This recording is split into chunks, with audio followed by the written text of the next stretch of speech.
Siempre Dios hace algo cuando nos reunimos y cuando se nos ministran temas tan importantes como el que tuvimos en esta convención, ¿verdad? Acerca de nuestra guerra espiritual por las almas.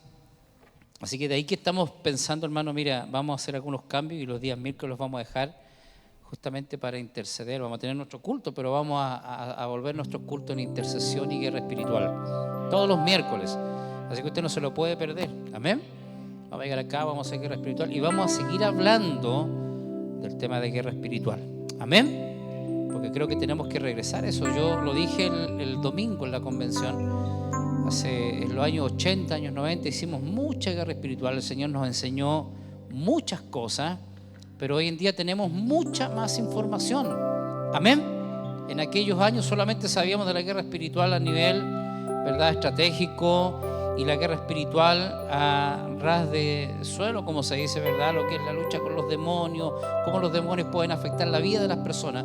Pero hoy tenemos dos instancias mucho más potentes, ¿verdad?, y el conocimiento ampliado acerca del inframundo y acerca de las cortes celestiales, cómo el diablo puede armar causa en contra de nosotros y guerrear en contra de nosotros, y también cómo nosotros podemos ir allá y poder desatar muchas vidas que están atadas por el enemigo. Amén. Así que tenemos un conocimiento ampliado y el Señor seguirá ampliando el conocimiento. Por eso hoy quiero compartir con usted acerca de la victoria de Cristo y sus alcances, porque la victoria de Cristo fue total. Amén. Mira, no hay una sola cosa en relación al hombre y al mundo entero que la obra de Cristo no haya alcanzado. La obra de Cristo fue completa hacia todas las áreas. Amén. Usted sabe que la rebelión comenzó en el cielo y luego trascendió a la tierra y luego al hombre y luego afectó al mundo entero. Pero el alcance de la obra de Cristo solucionó en todos los ámbitos y limpió todo, aún en el cielo cuando se contaminó de pecado. Así que la obra de Cristo es total. ¿No le da gracias al Señor por eso? Bien, vamos a leer estos dos pasajes. Efesios capítulo 1, verso 20 al 22. Dice: la cual operó en Cristo, resucitándole de los muertos y sentándole a su diestra en los lugares celestiales, sobre todo principado y autoridad y poder y señorío, y sobre todo nombre que se nombra, no solo en este siglo, sino también en el venidero, y sometió todas las cosas bajo sus pies. Amén. Vamos a leer también Colosenses capítulo 2, verso 13 al 15. No sé si lo están colocando acá. Sí. Colosenses capítulo 2, verso 13 al 15. Dice: y a vosotros, estando muertos en pecados y en la incircuncisión de vuestra carne, os dio vida juntamente con él, perdonándoos todos los pecados, anulando el acta de los decretos que había contra nosotros y que nos era contraria, quitándola de en medio y clavándola en la cruz, y despojando a los principados y a las potestades, los exhibió públicamente, triunfando sobre ellos en la cruz. Amén. Los pasajes tremendos que nos hablan del alcance de la victoria de Cristo por nosotros. Mira, los alcances de la victoria de Cristo son infinitos y definitivos. O sea, no logramos nosotros, no podemos dimensionar cabalmente todos los aspectos de la victoria gigante que el Señor hizo contra los poderes del mal y contra todos los enemigos de Dios. Y tampoco podemos dimensionar, ¿verdad?, todo lo que su obra hizo en nuestras vidas especialmente. Y toda esta obra es definitiva.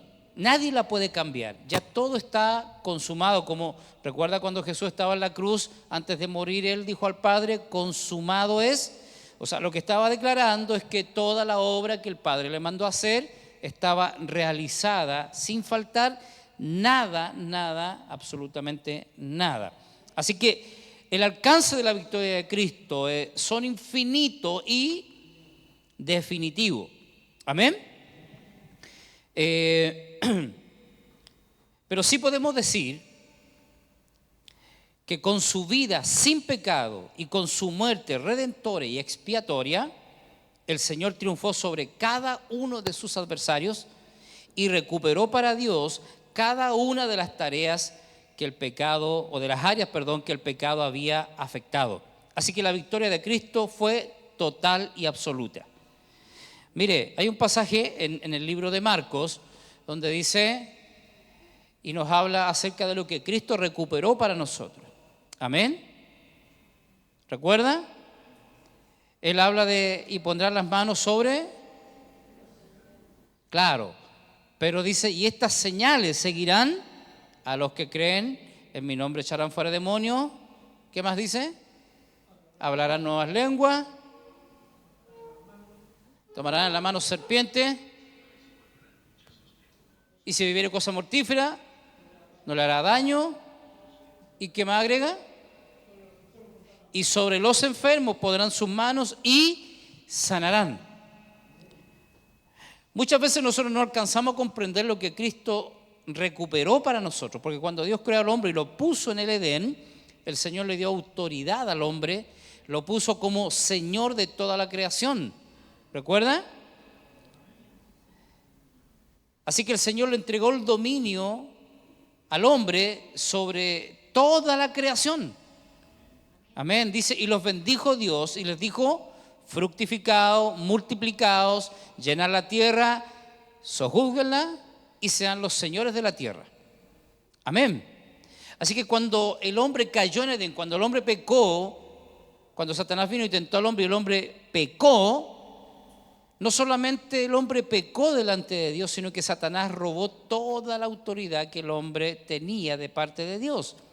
Mira, dominio sobre la creación, dominio sobre el reino animal, dominio sobre el reino espiritual, dominio sobre el reino mineral. El hombre tiene control absoluto de parte de Dios. Pero cuando Satanás vino y pecó y tentó al hombre y el hombre pecó, entonces lo que Satanás robó fue toda la autoridad que Dios le había dado al hombre. Ahora, cuando Cristo viene y muere en la cruz y Él resucita y asciende, Él tomó la victoria completa y recuperó esa autoridad para el hombre, y Cristo nuevamente nos pone en el punto de partida. Por eso dice, y estas señales seguirán a los que creen. Mira, fíjate, estas señales seguirán a los que creen. En mi nombre echarán fuera demonios. Dominio, Cristo recuperó el dominio sobre el mundo espiritual. Echarán fuera demonios. Hablamos el domingo de eso, ¿cierto? De cómo debemos de trabajar en el plano terrenal, efectuando liberación a la gente. Ahora, dominio sobre el reino espiritual. Echarán fuera demonios, hablarán nuevas lenguas, ¿verdad? Si bebieren o si tomaran serpiente en sus manos, no les morderán o no les dañará. Dominio sobre el reino animal. Si bebiere cosa mortífera, no les hará daño. Dominio sobre el reino mineral. Y pondrán las manos sobre los enfermos y estos serán sanos. Dominio sobre el reino natural. Así que la obra de Cristo fue completa, recuperando la posición que el hombre tenía en el Génesis al principio. Así que por eso digo que la obra de Cristo fue completa, absoluta. ¿Amén? Mira, como primera cosa, la victoria de Cristo lo llena todo. Así que quiero que veamos 5 aspectos de la victoria de Cristo. Mira, primero, Cristo venció el pecado. Amén. El hombre no pudo vencer el pecado. Y déjeme decirle algo, por más que usted se esfuerce, por más que yo me esfuerce, jamás tú y yo podremos vencer el pecado. Amén. Fue Cristo quien venció el pecado. Por eso nuestra vida, dice Pablo, está escondida en Dios. La única manera de vencer sobre el pecado, de vencer sobre la tentación, es que tú y yo estemos escondidos en Cristo. Que Él tome la victoria por nosotros sobre el pecado. Así que la victoria de Cristo, lo primero que hizo es vencer el pecado. Mira, desde Adán y Eva, dice Pablo, todos pecaron. y el diablo los esclavizó al dominio y yugo del pecado. Así que ningún hombre, ninguna mujer logró jamás derrotar el pecado en pureza y en santidad durante toda su vida hasta que Cristo vino. Mira lo que dice Juan, capítulo 8, verso 32.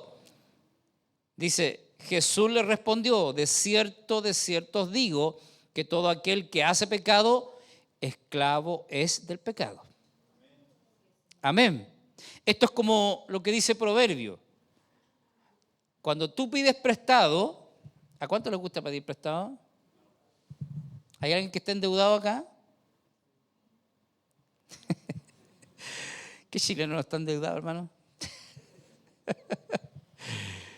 Proverbio dice que el que pide prestado es esclavo del que le presta. Así que así, para hacerse la cortita, deuda es un espíritu. Por eso es que la mayoría de los chilenos vivimos endeudados, porque hay espíritus que trabajan en contra de nosotros para esclavizarnos. Amén. Por eso confía en el Señor y no en las deudas. Amén. Por eso nosotros el Señor nos llama a depender de Él siempre. Y con el pecado es lo mismo. El que peca se hace esclavo del pecado. ¿Sí? Un día dijo un pastor, no queriendo contradecir, dijo, pero voy a decir algo.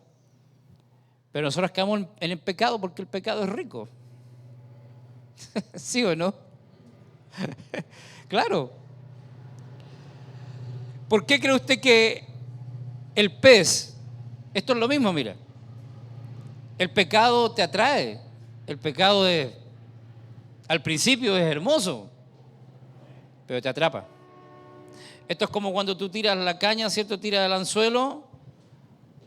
Si el pez supiera que va a quedar atrapado en el anzuelo, ¿usted cree que el pez iría al anzuelo? Pero es rico, pero queda atrapado. Amén. Así pescamos nosotros, ¿no? Nosotros ponemos una carnada, ¿verdad? Ahí, y eso llega al olfato. Y el pez va ahí, lo come y queda atrapado. Es lo mismo que hace el enemigo con nosotros en relación al pecado. Ahora, cuando Cristo murió, nos liberó, dice, del pecado y de la muerte. Amén. Romanos 5:12 dice, por tanto, como el pecado entró en el mundo por un hombre, o sea, por Adán, y por el pecado la muerte, así la muerte pasó a todos los hombres, por cuanto todos pecaron. Esto muchas veces cuesta entenderlo, ¿eh? Y cuesta asimilar, porque cuando Dios mira a la humanidad, Dios solamente ve a dos hombres, porque Adán es un hombre colectivo. ¿Entiende eso? Mira, acá somos una iglesia. Decimos una iglesia, ¿cierto? La iglesia de Cerrillo. Pero en realidad esa una iglesia es una iglesia colectiva. ¿Por qué? Porque es la iglesia de Cerrillo, pero somos muchos miembros. Así que mira, en Adán estaba toda la raza humana. ¿Amén? Así que Adán es un hombre colectivo, así que todos estábamos en Adán. Si Adán pecó, todos pecaron. ¿Amén? Ahora, ¿cuál es el otro hombre que Dios mira? Cristo. Por Adán entró el pecado, pero en Cristo todos vivimos. Así que Adán y Cristo son hombres colectivos. Cuando Dios mira a la raza humana, Dios solamente ve a dos hombres, a Adán y a Cristo. El que está en Adán está muerto, el que está en Cristo tiene vida eterna. Amén. Así que mira, Jesús vino a este mundo y se encarnó para vivir una vida completamente humana, y en esa condición Él permaneció implacable, impecable, no pecó jamás, rompiendo así la servidumbre del hombre que estaba sujeto al pecado durante toda la vida. Jesús fue el único hombre que jamás cayó en pecado. Amén. Usted dirá, pero ¿cómo si él nació de mujer? Y la Biblia dice que todos pecamos en Adán.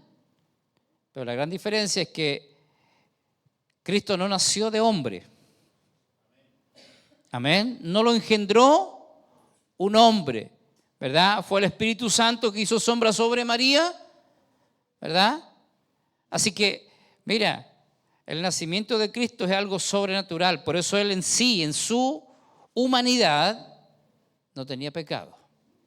No había una contaminación como lo tuvimos nosotros, ¿verdad? Que veníamos y fuimos engendrados en pecado. Así que Jesús fue el único hombre que jamás pecó. Él experimentó las mismas tentaciones que todos nosotros, pero las derrotó sin caer en ellas. Él cumplió todos los mandamientos de Dios y no falló en ninguno de ellos. Por eso dice el libro de Hebreos, en el capítulo 4, verso 15, porque no tenemos un sumo sacerdote que no se pueda compadecerse de nuestras debilidades, sino uno que fue tentado en todo según nuestra semejanza, pero sin pecado. Amén. Así que Él venció el pecado, y cuando venció el pecado también nos dio la victoria a nosotros. Amén. Así que Jesús venció el pecado. La segunda cosa que hizo la obra de Cristo, cuando digo la obra de Cristo me refiero a que Él vino y fue crucificado, ¿verdad? Él fue crucificado, murió, pero resucitó y luego ascendió. Así que ahí tenemos tres aspectos sumamente importantes de la vida de Jesús: su muerte, resurrección y ascensión. Amén. Ahora, lo segundo que hace la obra de Cristo es que Él venció al mundo. Amén. Yo lo dije el domingo, mira, nosotros lidiamos con varios enemigos en el mundo espiritual.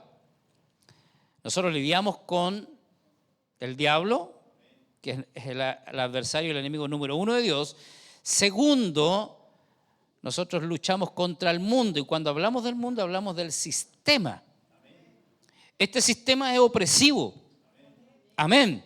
Este sistema es opresivo, sobre todo para nuestros jóvenes hoy. Es un sistema muy, muy opresivo. Nosotros quizás no supimos, ¿verdad?, en nuestra juventud, hace unos 5 años atrás, no. Algo sonó por acá, no sé. Cuando teníamos la edad de Pablo, no sé, la edad de nuestros hijos, ¿verdad? Quizás nosotros, hace poquito, claro, quizás no teníamos todo este sistema opresivo que el mundo tiene hoy para nuestros jóvenes, que los atrapa y que yo sé que es difícil. Si para uno es difícil, ¿cuánto más para ellos? Amén. Así que lidiamos con el mundo, pero el mundo es un sistema opresivo, hermano.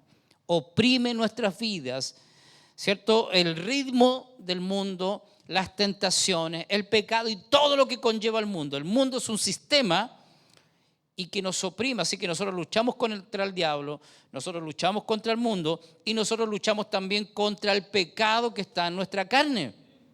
Amén. Así que tenemos 3 enemigos poderosos. Ahora el diablo usa la carne y el mundo, ¿verdad?, para poder hacernos la vida difícil. Pero Cristo venció el pecado y Cristo también venció el mundo.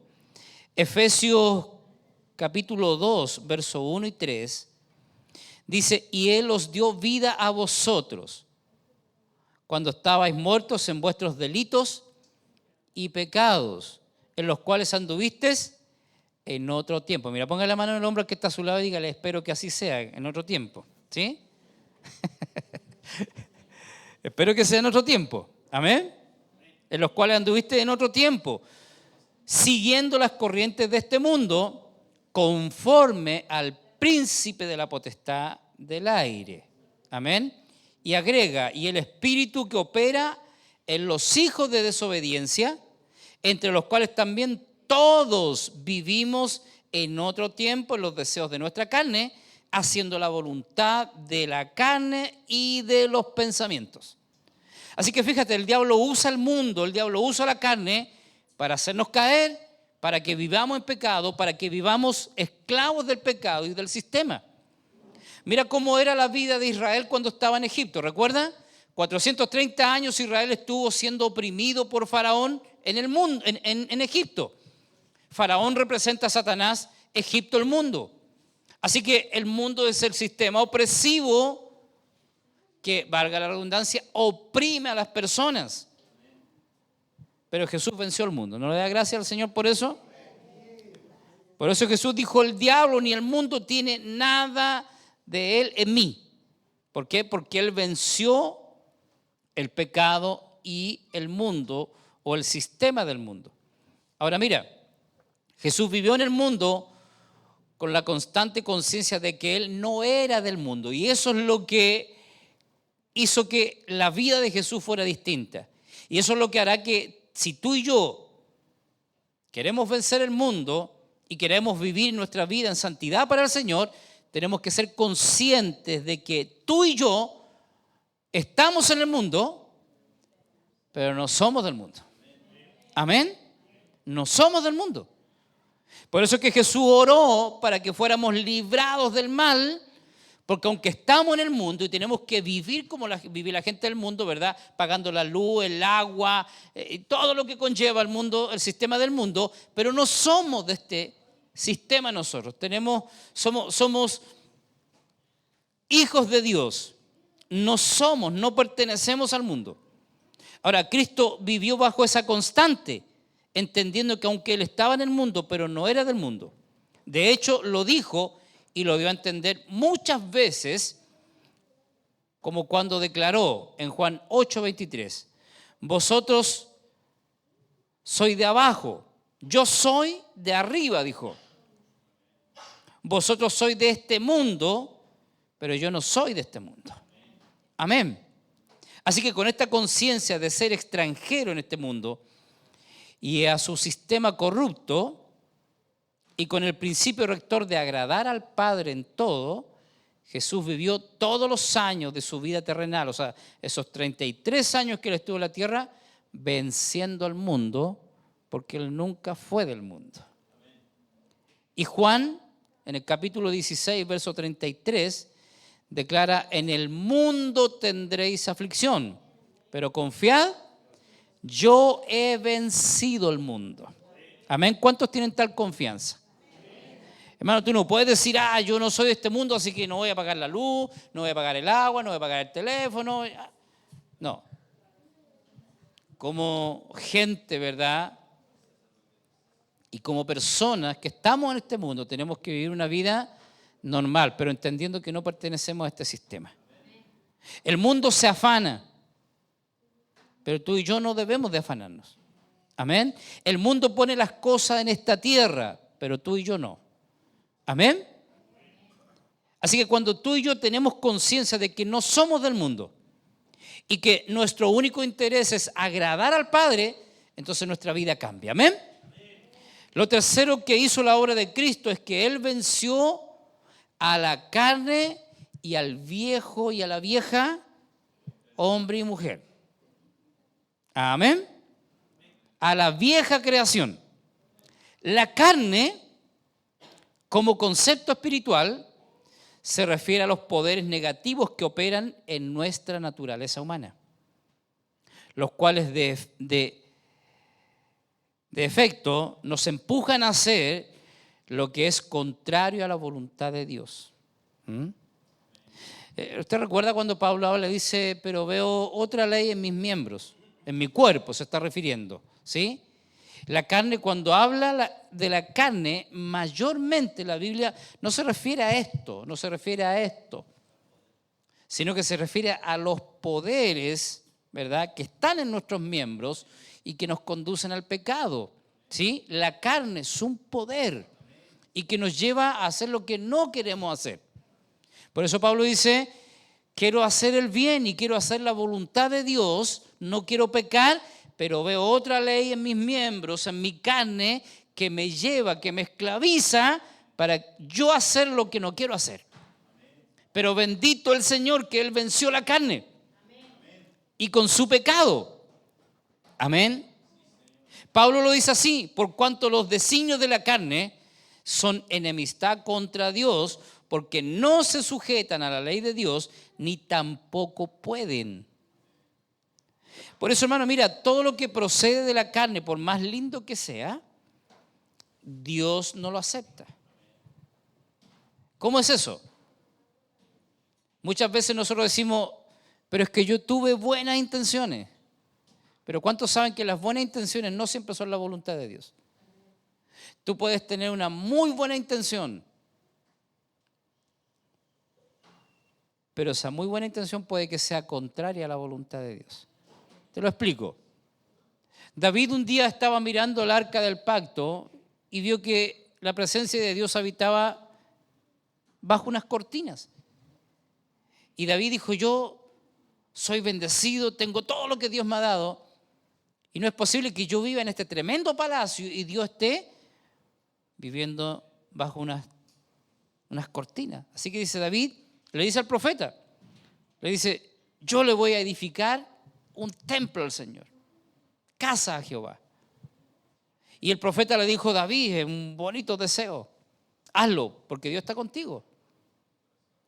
Y se fue el profeta.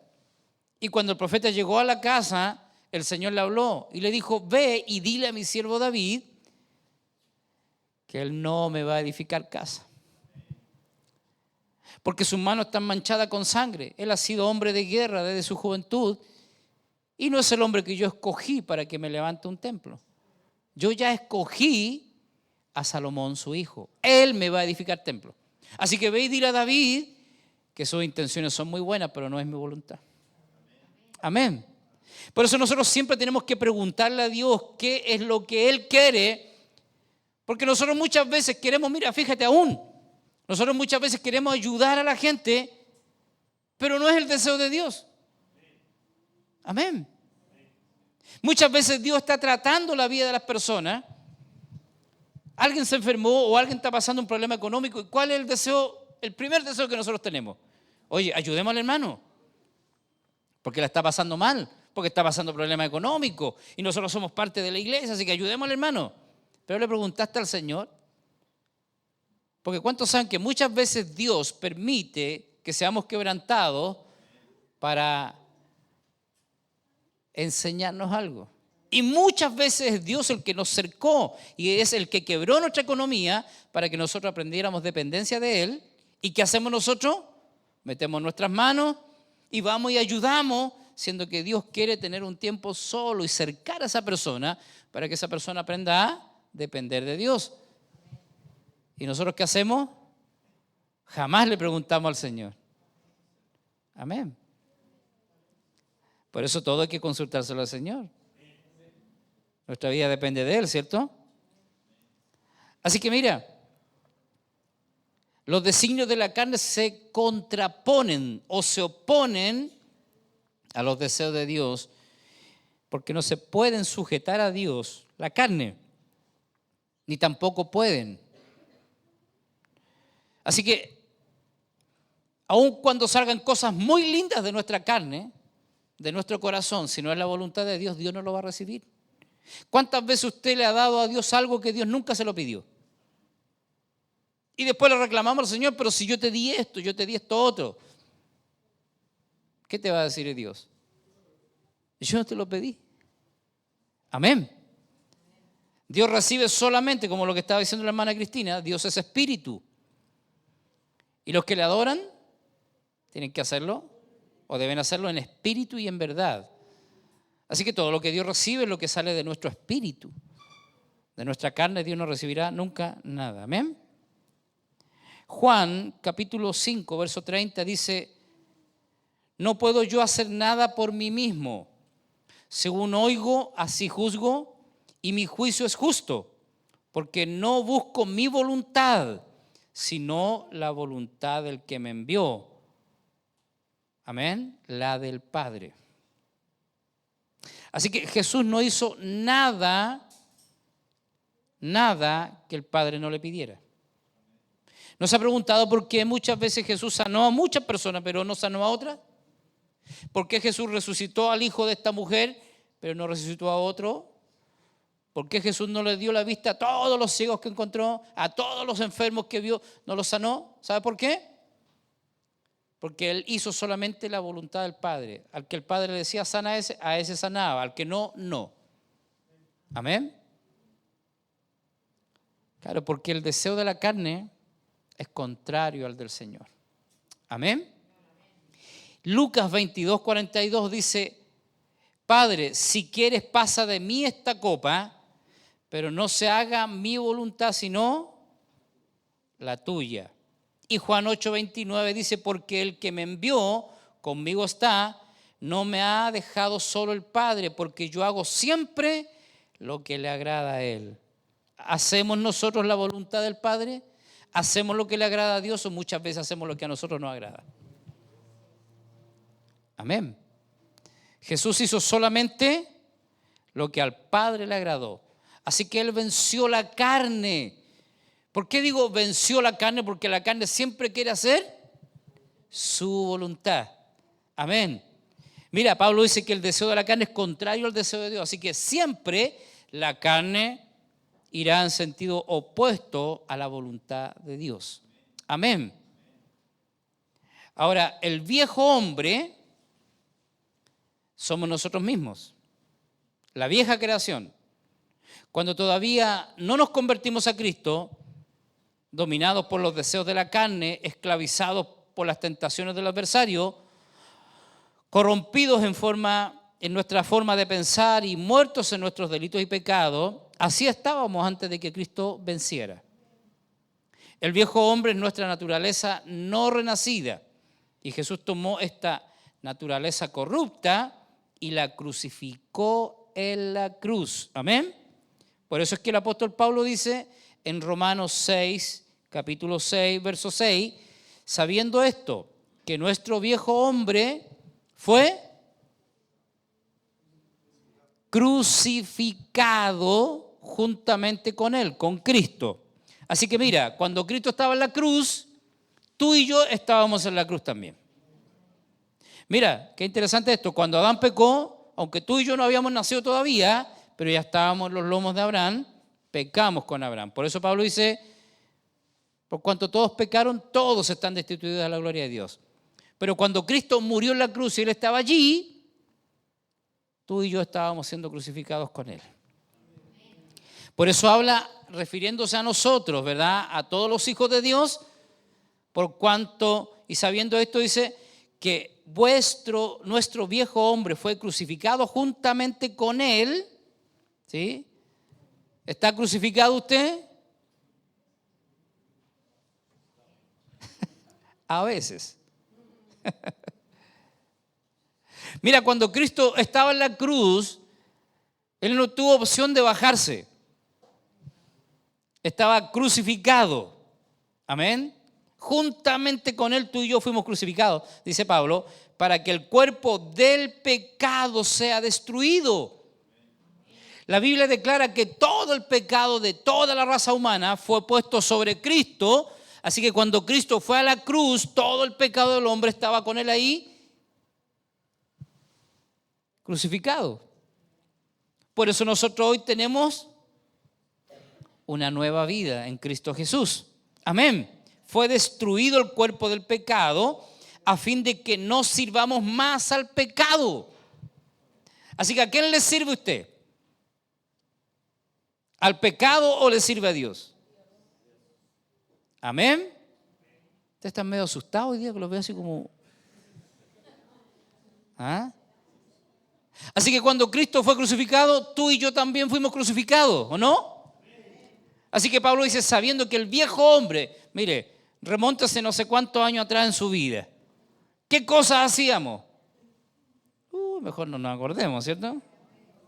¿No? Y hoy seguimos haciendo las mismas cosas, ¿o no? O como decía el pastor Eduardo Herrera, hay algunos que no estaban crucificados, estaban pegados con escocia en la cruz. Y a la primera se bajan de la cruz, ¿cierto? Y les sale el mal carácter, las palabras malas. Es porque no están crucificados. Pero la Biblia dice que el viejo hombre fue crucificado. Amén. Eso es un hecho concreto que la obra de Cristo realizó. El viejo hombre, la vieja creación, fue crucificada con Cristo en la cruz. Ahora, ¿qué tenemos que hacer tú y yo? Dice Pablo luego en Efesios que debemos de despojarnos del viejo hombre y de la vieja mujer. Amén. Así que dígale que está a su lado, despójate del viejo, despójate de la vieja creación. Amén. No se vaya a despojar del viejo, por favor. O de la vieja. Hay que despojarse. Esto es como sacarse, ¿verdad? cuando uno se saca la chaqueta y la deja ahí en la cama o en el sillón. Me despojé de la chaqueta. Amén. Por eso que muchas veces seguimos todavía pecando, seguimos todavía con los pensamientos que teníamos antes, con nuestras palabras que teníamos antiguamente, porque aún sigue operando el viejo hombre, aun cuando está crucificado, ¿cierto? Ese es un hecho consumado. Lo que tú y yo hoy tenemos que hacer es despojarnos. Levante su mano derecha al cielo, por favor, y diga: lo que yo debo hacer en este tiempo es despojarme del viejo hombre que está viciado, dice. Amén. Lo cuarto que Cristo hizo, que la obra de Cristo hizo, es que Él venció a la muerte. ¿Cuántos sabían que la muerte es un poder que entró a operar cuando Adán y Eva pecaron? Amén. Mira, la muerte es un poder destructor que apareció en la raza humana después que el hombre pecó allá en Edén. Dios había advertido a Adán y Eva que si ellos pecaban, morirían. Ahora, ¿qué es lo interesante de esto? Que Adán y Eva pecaron y murieron. ¿Murieron o no? Físicamente, así en el momento siguieron viviendo. Espiritualmente, murieron. ¿Por qué? Porque la muerte, en realidad la palabra muerte significa separación de Dios. Así que ellos fueron separados, fueron echados del huerto, separados de Dios, y ya no escuchaban a Dios como lo escuchaban dentro del huerto. Así que la muerte significa separación. Mira, tú te mueres, ¿cierto? Alguien se muere y es separado del mundo de los vivientes. Y el que muere, ¿verdad? O el que está muerto para Cristo está separado de Dios. Así que Dios les dijo: si ustedes llegan a comer de este árbol, ustedes van a morir. Y ellos siguieron viviendo muchos años más, cientos de años más. Siguió viviendo Adán y Eva, pero la muerte de la que Dios le estaba hablando era una muerte espiritual, era separación de Dios. Pero de allí en adelante la muerte entró. Fíjate que Dios planeó que Adán y Eva vivieran eternamente. Pero cuando pecaron, y aún incluso más el planeta y toda la raza humana y todo el mundo animal y todo el mundo vegetal y todo el mundo mineral, comenzó un proceso de descomposición, un proceso, ¿verdad?, que entró por causa de la muerte. Usted sabe que aún la tierra está contaminada por causa del pecado y la tierra no es como era al principio. Ahora, cuando Cristo toma su iglesia y el Señor restaure todas las cosas en el milenio, la tierra va a ser restaurada a su etapa original. Amén. Muchas cosas han sucedido en la tierra y la tierra ha entrado en un deterioro por causa del pecado y de la muerte. La muerte es un poder. ¿Quién puede evitar la muerte? ¿Usted ve cómo la gente lucha contra la muerte? ¿Cierto? La mayoría de las mujeres, ¿verdad?, de Hollywood o del mundo artístico, ¿qué es lo que hacen? No quieren envejecer, ¿cierto? Entonces se ponen cosas, ¿verdad? Se operan la cara, se operan el cuerpo, se sacan costillas, se ponen esto, se sacan lo otro, pero inevitablemente, ¿ah? Claro, y algunos más que otros, hay quienes se han operado los labios y la ley de la gravedad afecta, ¿verdad?, a todos los hombres y a todas las mujeres. Y la muerte opera. Por más que un hombre, no sé cuánto será el hombre o la mujer que ha vivido más en la raza humana, ¿verdad? Matusalén, el que más vivió, 969 años vivió Matusalén. Abraham vivió 900 y algo. Y así, en la medida que el pecado fue creciendo en la humanidad, el hombre cada vez ha vivido menos. Amén. Moisés hace una alusión en el Salmo 90 y él dice: enséñanos a contar de tal modo nuestros días para que traigamos sabiduría al corazón. Y él habla allí de que el hombre más fuerte vive 70, 80, 90 años, aún los más fuertes. Y aun cuando haya gente que haya vivido, no sé, 120 años, pero inevitablemente mueren. Porque la muerte es un poder que entró en la raza humana producto del pecado. Ahora, cuando Jesús vino a la tierra y se encarnó, sabía que para completar su obra Él debía morir ambas muertes. Debía experimentar en sí mismo la muerte física y la muerte espiritual. De hecho, Él sufrió ambas muertes como nuestro sustituto y como nuestro representante en la tierra. Hebreos 2:9 dice: pero vemos a aquel que fue hecho un poco menor que los ángeles, a Jesús, coronado de gloria y de honra a causa del padecimiento de la muerte, para que por la gracia de Dios gustase la muerte por todos. Y Romanos 5:8 dice: mas Dios muestra su amor para con nosotros, en que siendo aún pecadores, Cristo murió por nosotros. Amén. Ahora, el apóstol Pablo habla de que la muerte fue sorbida como espíritu, como poder, fue sorbida. Así que tú y yo no podemos evitar esta muerte física, pero sí la muerte espiritual. Así que todos sabemos, la gente muchas veces dice, porque no tiene conocimiento de estas cosas, dice que después de esta vida no hay otra. Pero usted y yo no pensamos así, ¿verdad? Nosotros sabemos que después de esta vida sí hay una vida y sabemos que Cristo tiene algo mejor para nosotros. Así que, por eso es que el apóstol Pablo, por eso es que el apóstol Pablo dice: para mí el vivir es Cristo y el morir es ganancia. ¿Sabes por qué? Porque pasamos a una vida mejor. Amén. No voy a hablar de eso ahora, pero quiero dar a entender que la obra de Cristo también venció la muerte, esa muerte eterna, esa separación de Dios con el hombre o del hombre de Dios. Amén. Nosotros sabemos que no vamos a ser exterminados, ni destruidos, ni aniquilados. Nosotros sabemos que si vivimos para Él, reinaremos con Él. Amén. Porque para mí el vivir es Cristo y el morir es ganancia. ¿Por qué el morir para nosotros es ganancia? Porque hay gente que tiene terror a la muerte, porque no saben lo que le espera, pero tú y yo sí sabemos lo que nos espera, ¿cierto? Amén. ¿No le da gracias al Señor por eso? Claro. Así que para nosotros el vivir, el morir, perdón, es ganancia. ¿Por qué es ganancia? Porque nos vamos con Él. Y pasamos de muerte a vida. Amén. Aleluya. Y por último, déjeme leer 2 pasajes más en relación a esto. Hechos capítulo 2, versos 23 y 24.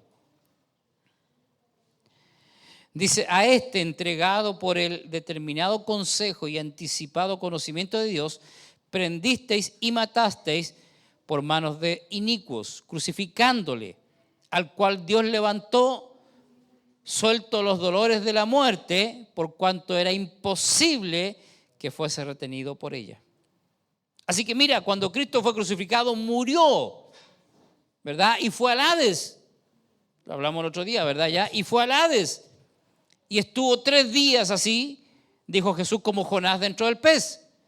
Y él fue al Hades y predicó a los espíritus encarcelados y sacó el paraíso que estaba ahí en el Hades y lo llevó arriba, tomó cautivo a la cautividad y lo trasladó. Pero luego la muerte no lo pudo retener allí. Amén. Yo no sé si usted se emociona con lo que yo estoy diciendo, pero la muerte no lo pudo retener allí y Él resucitó. Y tú sabes que cuando Él resucitó, muchos de los que estaban en las tumbas que habían muerto resucitaron con Él y se estuvieron apareciendo por más de 50 días a sus familiares. Así que cuando Cristo resucitó, también unos cuantos resucitaron con Él. Amén. Así que cuando suene la final trompeta, cuando el Señor mismo con voz de mando y con trompeta de Dios, ¿verdad? Cuando esa trompeta suene, los muertos en Cristo van a resucitar también. Amén. Amén. Aleluya. ¿Sabes por qué? Porque la muerte no pudo retenerlo. Eso es lo que está diciendo acá el libro de los Hechos. Ahora, segunda de Timoteo 1:10, dice: ahora ha sido manifestada por la aparición de nuestro Señor Jesucristo, el cual quitó la muerte y sacó a la luz la vida y la inmortalidad por el Evangelio. Amén. La inmortalidad. Nosotros sabemos que este cuerpo duerme, pero nosotros seguimos viviendo. Amén. ¿No le da gracias al Señor por eso? Y por último, Cristo venció al diablo y sus huestes. Claro que sí. Amén.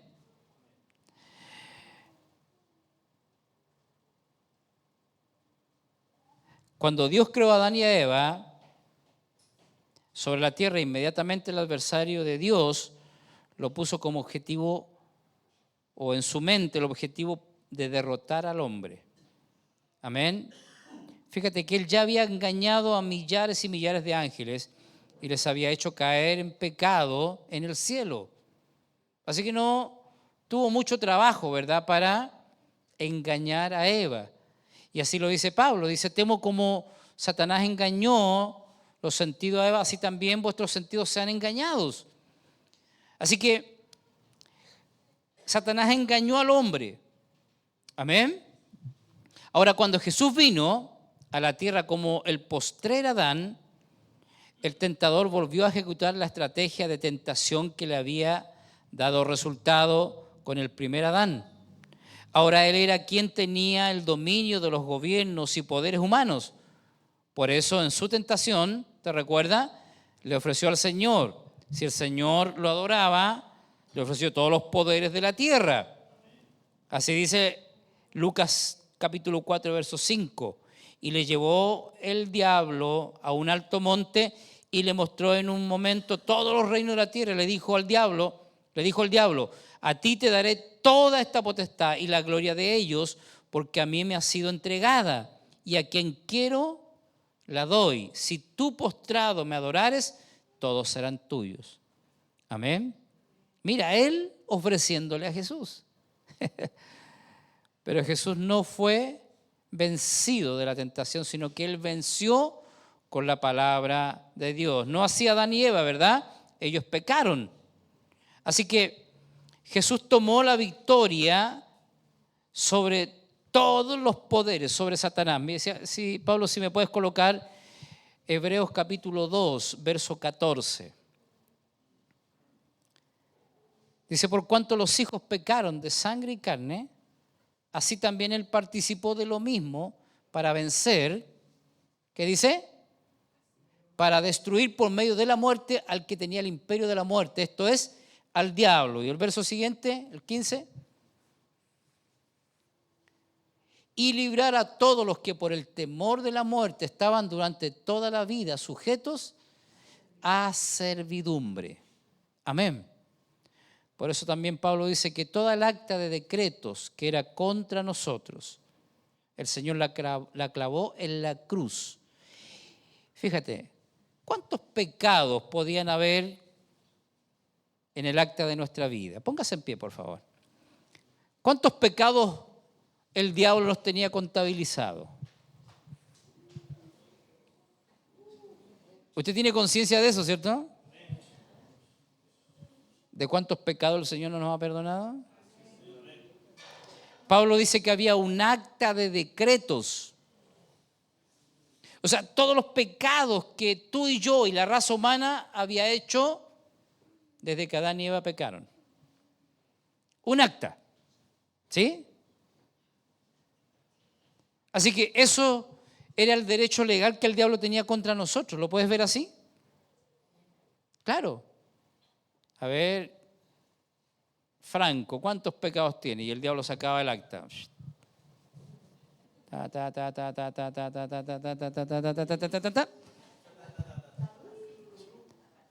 ¿Cierto? El de Jorge. Oh, Jorge.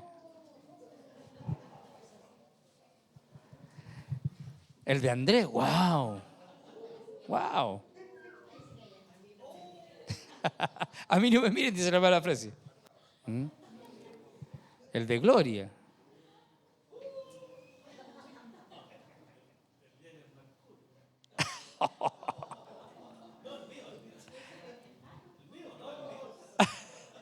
¿Ve? ¿Ve? Mire. Mira, cada uno sabemos, ¿verdad?, de nuestra vida, ¿cierto? Cada uno sabemos. Y sabemos que el diablo tenía un acta de decretos, los que impedían que Dios pudiera bendecirnos. Era un acta de decretos. Pero Pablo dice que cuando Cristo fue a la cruz, tomó esa acta de decretos y la clavó en la cruz. Y mira, dice esa acta de decretos que nos era contraria. O sea, no teníamos por dónde nosotros pudiéramos recibir el perdón de parte de Dios. ¿Sí? No había nada ni nadie que pudiera librarnos de todas estas cosas que hemos hablado esta noche. Y el diablo lo sabe. Por eso cada vez que nosotros nos metemos en guerra espiritual, yo siempre le he dicho a usted, el diablo te va a hacer o te va a llevar al campo de batalla y te va a querer llevar a su campo. ¿Cuál es su territorio? Es que él hace que tú mires tu condición. ¿Cierto? Cuando hablamos de condición hablamos de cómo estamos ahora. ¿Cómo está usted ahora? Usted me puede decir, pastor, la estoy pasando mal, peleé con mi esposa, peleé con mi esposo, pues ya tengo unas deudas, no, que sabe qué, estoy enfermo, que estoy y tengo estos problemas, me peleé con el vecino, un montón de cosas. Entonces cuando el diablo te lleva a la guerra espiritual, te va a llevar a su plano, él quiere llevarte a la condición, quiere bajarte. Pero ¿cuántos saben que Cristo clavó el acta de los decretos que nos era contraria? Y venció al diablo y todos sus demonios y los exhibió públicamente, venciendo sobre ellos en la cruz. Así que cuando el Señor murió crucificado, no solamente venció la muerte, venció el pecado, venció al mundo, venció la carne, sino que también venció al diablo con el acta de los decretos que tenía contra nosotros. Amén. Y los exhibió públicamente. ¿Entiende? Así que dejó sin efecto esa cuenta. Por eso mira, Pablo, por favor, vuelve al verso 14. Porque aquí está nuestra victoria, hermanos. Amén. Tú puedes decir, pero es que yo no puedo con esto. Y es verdad, no podemos contra el pecado. Quizás no podemos con nuestro mal carácter. Quizás no podemos con nuestros pensamientos muchas veces. Pero ¿sabes qué? Cristo sí pudo. Y cuando tú y yo nos refugiamos en Cristo, es allí donde está nuestra victoria. Por eso Pablo dice que nuestra vida está escondida en Dios. ¿Sabes cómo esto? Esto es cuando tú sacas un boleto para viajar de un país a otro. ¿Sabes lo único que tú tienes que hacer? Es pagar el boleto. Y tú te subes al avión y te sentaste en el avión. Viajaste de Santiago a Buenos Aires, a Perú, a Italia, donde sea. Pero tú ibas dentro del avión, ¿sí o no? ¿Cuántos han viajado en avión alguna vez? Ya. Tú ibas dentro del avión y el avión se elevó a 11.000 pies, 32.000 metros de altura. Iba a una velocidad de 900.000 y algo kilómetros por hora. Y el avión despegó y subió, estuvo tantas horas en el cielo y después llegó y aterrizó. Hay que tener fe para eso, ¿no? Hay que tener fe para subirse en un avión, ¿o no? Porque a quienes no les da terror subirse en un avión. Y jamás lo harían. Hay que tener fe para andar en avión, ¿o no? Oye, ¿te entrega en las manos de quién? ¿De una línea aérea? ¿De un piloto, cierto? Y tú no sabes si vas a aterrizar allá y si vas a regresar. Lo único que hiciste es comprar un boleto y tú esperas que el avión te lleve al destino que tú pagaste. ¿Pero qué hiciste tú para llegar al otro lado? Nada, lo hizo todo el avión y el piloto y la torre de control, ¿cierto?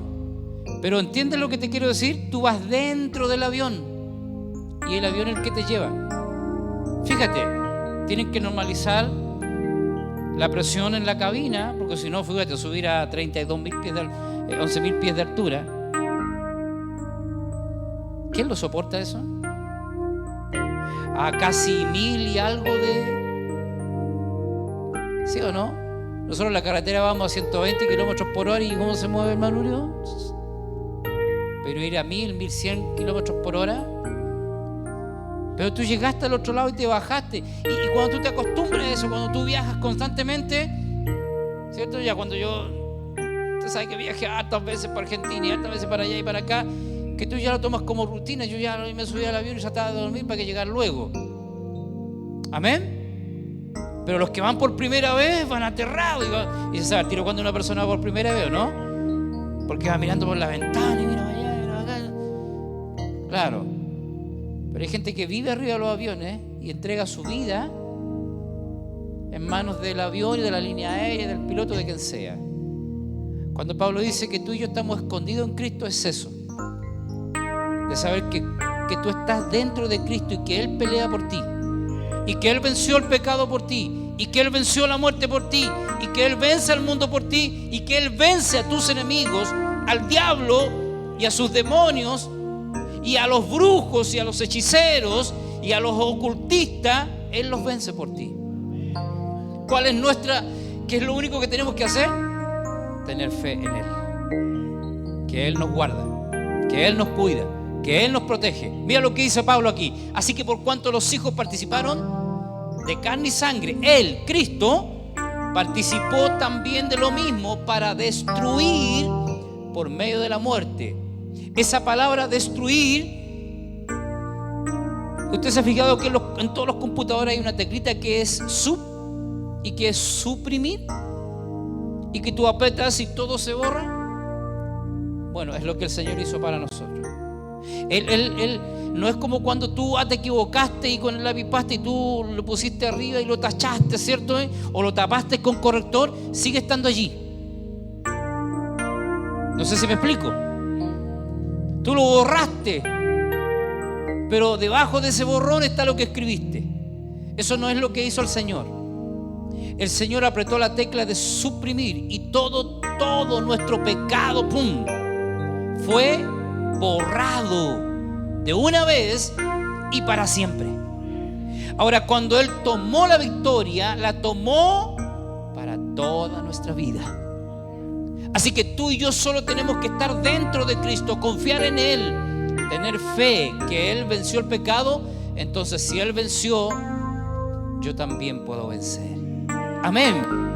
Si Él se guardó en santidad, entonces sé que Él día tras día me asiste, me ayuda, amén, para vencer el pecado.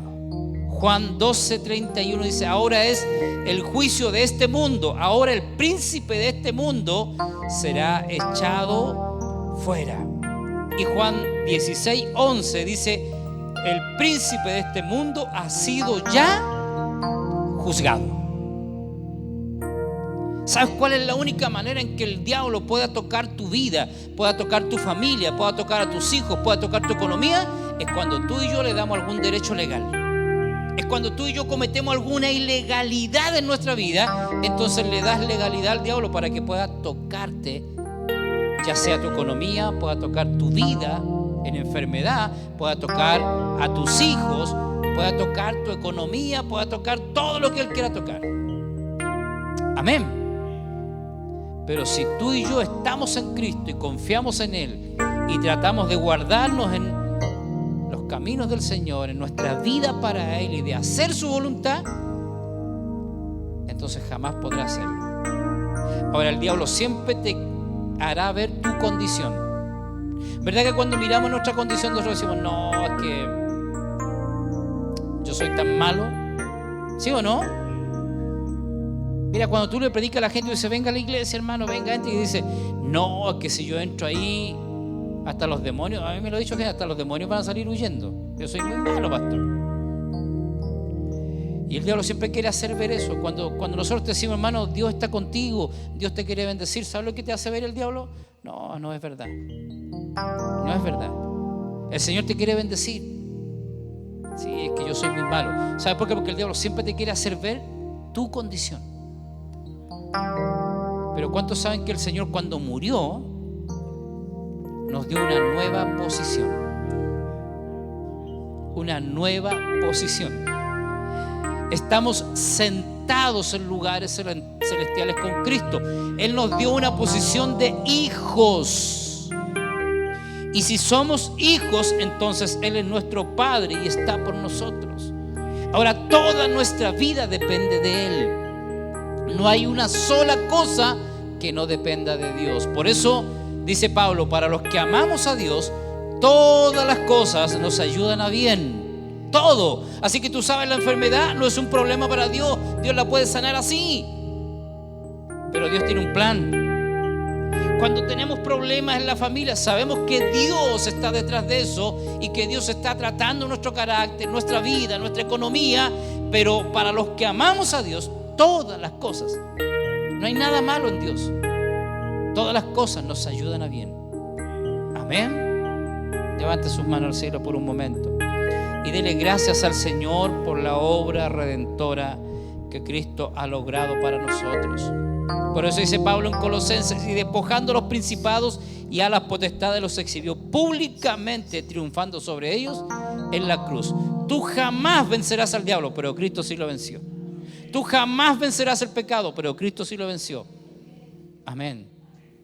Solo tenemos que confiar en Él y en la obra que Él ha hecho por nosotros. Levante su mano y dele gracias al Señor. Dale gracias por lo que Él ha hecho, porque nuestra vida está segura en Él. Tú puedes confiar. Si hay alguien en quien tú puedes confiar a ojos cerrados, ese es Cristo. Ese es Dios. Es cuando tú entregas tu vida al Señor y tú te entregas a Él, entonces Él vence por ti, Él pelea por ti, Él conquista por ti. Amén. Él cubre nuestra vida. Adoremos un momento al Señor. Dale gracias por todo lo que el Señor ha hecho en nuestras vidas. Gracias, Espíritu Santo. Ministranos ahora tu palabra, Señor. Sigue ministrándonos tu palabra. Sigue procesándonos, Señor, en nuestro interior, y que podamos entender que esta obra no es nuestra, sino es tuya.